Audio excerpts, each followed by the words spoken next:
qu'est-ce que c'est, mais encore, qu'est-ce que c'est exactement, mais tu es en train de te prendre les pattes dans les fils de mon micro. Je te raconte même pas le bordel. Alors attends. Ah oui, tu fais des conneries. Ok.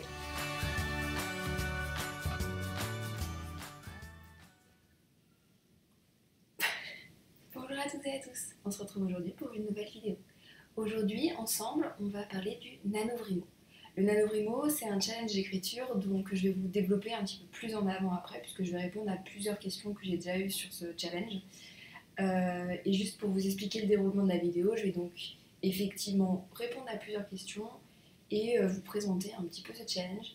Et dans une prochaine vidéo, parce que cette vidéo-là va déjà durer pas mal de temps je pense, dans une prochaine vidéo, je vous présenterai plus les raisons pour lesquelles moi je vous recommande de faire le NaNoWriMo si vous aimez écrire et si voilà, votre envie c'est d'écrire un roman par exemple. Et voilà. Et ben on va commencer tout de suite avec les questions parce que comme je vous disais, ça risque de prendre un petit moment. Alors déjà, qu'est-ce que signifie le NaNoWriMo? Alors, NaNoWriMo, c'est National November Writing Month, ce qui en anglais, enfin en français, veut dire le mois de novembre national de l'écriture. Deuxième question, qu'est-ce que c'est? Donc le NaNoWriMo, c'est un challenge d'écriture. Le but du NaNoWriMo, c'est pendant le mois de novembre, donc ça commence le 1er novembre, ça se termine le 30 novembre. Et le but du NaNoWriMo, c'est vraiment d'écrire 50 000 mots en un mois. Ce qui représente, si on divise ça par 30, 1667 mots par jour à écrire, ce qui est quand même un sacré gros morceau. On va pas se mentir, ça représente pour certaines personnes entre 1 heure et 2 heures d'écriture par jour. Donc voilà, on est quand même sur un bon challenge d'écriture qui prend pas mal de temps. Au-delà du fait que ça soit un événement d'écriture, c'est surtout un événement social. Et ça nous amène donc à la troisième question. Qu'est-ce que ça signifie concrètement maintenant? Parce que challenge d'écriture, ça veut tout dire et rien dire, mais comment ça se passe exactement concrètement? Concrètement, le NaNoWriMo, ça se passe donc sur un site, donc nanowrimo.org. Et ce site-là se présente un petit peu comme un réseau social. Vous allez avoir, une fois que vous vous êtes inscrit, vous avez un profil, vous avez un endroit pour partager avec les autres personnes, et surtout, vous avez un découpage par région. En France, on va avoir par exemple la région parisienne et le reste de la France. Et ça, c'est deux régions différentes pour la France. L'avantage aussi du NaNoWriMo, c'est que au-delà donc de ces sites, donc vous avez ce qu'on appelle un ML, Municipal Liaison. En fait, c'est une personne qui est là pour faire la liaison entre l'organisation américaine du Nano et vous, en gros, et votre région. Donc en fait, chaque région, donc par exemple en région parisienne, vous avez une ML, et en région française, donc le reste de la France, vous avez une deuxième ML. Et en fait, ces gens-là vont devoir sont donc les gens qui sont responsables du NaNoWriMo donc sur leur région, et c'est eux qui vont pousser en fait l'organisation des événements qu'il va y avoir, parce que au-delà de la plateforme où vous allez pouvoir renseigner vos avancées, partager sur votre profil, vous avez toute une version du NaNoWriMo qui se passe en réel lors d'événements réels.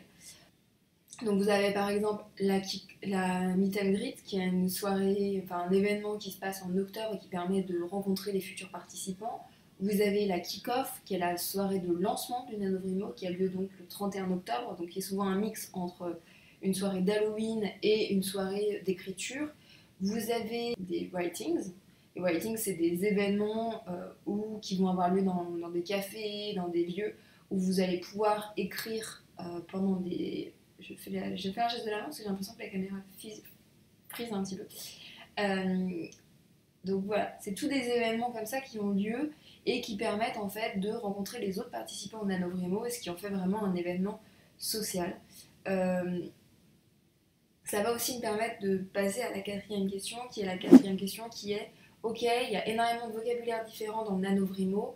Est-ce qu'il faut tous les connaître et est-ce que ça sert à quelque chose? Alors oui, le NaNoWriMo, clairement, c'est un univers en soi. Il faut comprendre que le NaNoWriMo, ça a été créé en 1999 donc par un Américain qui s'appelle Chris Batty. Et du coup, il a créé tout autour de cet événement d'écriture un ensemble de mots, de références, Enfin, il y a tout un univers NanoVrimo. Genre, je vous parlais de la kick-off, la meet and greet. Il y a une soirée qui s'appelle la Thanks God It's Over, qui a lieu en décembre pour fêter le fait que ça soit fini. Vous avez effectivement des mots comme nanoteur, qui désigne la personne qui écrit, qui participe au NanoVrimo. Vous avez les nano-rebelles, c'est les personnes qui font NanoVrimo, mais qui utilisent des règles un petit peu différentes. Par exemple, qui ne vont pas écrire une œuvre de fiction, mais par exemple, qui vont l'utiliser pour écrire leur mémoire. Voilà. Vous avez comme ça plein de mots de l'univers du NanoVrimo qu'il faut comprendre. Est-ce que c'est nécessaire de les comprendre? Pas forcément. En soi, dès que vous allez vous plonger un petit peu dans la culture nano, vous allez les apprendre un petit peu malgré vous finalement. Moi, je les ai jamais particulièrement appris, mais comme ça fait un bon moment que je pratique le NanoVrimo, en fait, je les connais. Mais est-ce que c'est nécessaire de les savoir? Oui, si ça vous plaît d'aller rencontrer du monde et si vous avez envie de rentrer à fond dans cette culture du NanoVrimo. Non, si vous n'en avez rien à faire. En soi, vous faites bien comme vous voulez.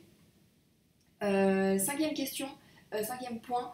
Cinquième point, c'est comment s'inscrire au NanoVrimo. Alors le NanoVrimo, pour s'inscrire, donc ça se passe sur le site nanovrimo.org et vous allez devoir donc créer un compte. Et en fait, à partir du moment où vous créez un compte, vous pouvez créer voilà, un roman spécifique pour le NanoVrimo, un projet de NanoVrimo. Et ça vous fait rentrer finalement automatiquement dans le challenge. En fait, il n'y a pas vraiment de façon de dire officiellement que vous vous lancez dans le NanoVrimo, si ce n'est de rentrer au 1er novembre vos premiers mots et de les updater ensuite au fur et à mesure des jours. À savoir, j'avais fait une vidéo pour le camp NanoVrimo donc en avril. Donc n'hésitez pas à aller la regarder parce que justement je vous présente comment s'inscrire et tout, et comme le site du camp NanoVrimo et que le site du NanoVrimo sont les mêmes, vous pourrez vous y retrouver en regardant cette vidéo là. Le camp NanoVrimo, puisque je ne vous l'ai pas dit, étant en fait une sorte de add-on du NanoVrimo, le camp NanoVrimo ayant lieu en avril et en juillet. Donc en fait c'est vraiment une version d'été ou une version de printemps du NanoVrimo. Et c'est surtout la grosse différence qu'il y a entre le NanoVrimo et les camps NanoVrimo, c'est que pendant les camps NanoVrimo, vous choisissez le nombre de mots que vous voulez écrire, alors que dans le NanoVrimo, il est imposé, vous êtes obligé, entre guillemets, pour le gagner, d'avoir 50 000 mots. Et justement, puisqu'on parle de gagner le NanoVrimo, comment on gagne le NanoVrimo? Tout bêtement, du coup, en ayant créé son profil, vous allez pouvoir mettre en gros le nombre de mots que vous écrivez. Et donc, d'ici le 30 novembre, il faut que vous puissiez mettre dans votre projet NanoVrimo 2020 que vous avez écrit 50 000 mots. C'est aussi bête que ça. En fait, le NanoVrimo, c'est vraiment un événement qui est personnel, c'est-à-dire qu'en fait, vous allez avoir personne sur votre épaule pour fliquer que oui ou non, vous avez bien écrit ces 50 000 mots. C'est vous-même qui allez vous auto-évaluer et qui allez enregistrer vos mots. Donc c'est vraiment quelque chose qui est personnel. Voilà. Je vais pas dire quoi de dire d'autre. En gros, c'est vous qui allez évaluer le fait que vous avez écrit les 50 000 mots. En général, vos logiciels vous donnent le nombre de mots que vous écrivez et vous allez pouvoir comme ça mettre à jour votre profil sur votre compte du nanovrimo.org et automatiquement vous allez avoir une page qui va vous indiquer que vous avez gagné. Voilà. Et du coup, septième question. On a la septième, c'est ça? C'est ça. Alors, septième question. Qu'est-ce qu'on gagne, du coup, une fois qu'on a validé? Alors, le NanoVrimo étant un événement qui rassemble énormément de personnes. Et du coup, comme il y a énormément de personnes qui participent, il y a de plus en plus de partenaires associés à ce projet-là. Vous avez pas mal de petits cadeaux, de logiciels surtout, beaucoup d'applications, de trucs d'impression qui vous proposent comme ça des discounts si vous avez gagné le NanoVrimo. Genre par exemple, Scrivener, je crois que c'est quand même 40 ou 50% pour les vainqueurs. Donc c'est assez intéressant parce que voilà, c'est un logiciel qui coûte 40 euros, donc vous l'avez à 20 euros si vous gagnez le NanoVrimo, donc bon, pourquoi pas, c'est plutôt cool. Voilà. Mais voilà, en gros, qu'est-ce que vous gagnez en faisant le NanoVrimo? C'est essentiellement une fierté. Ok, ça a coupé. Ok.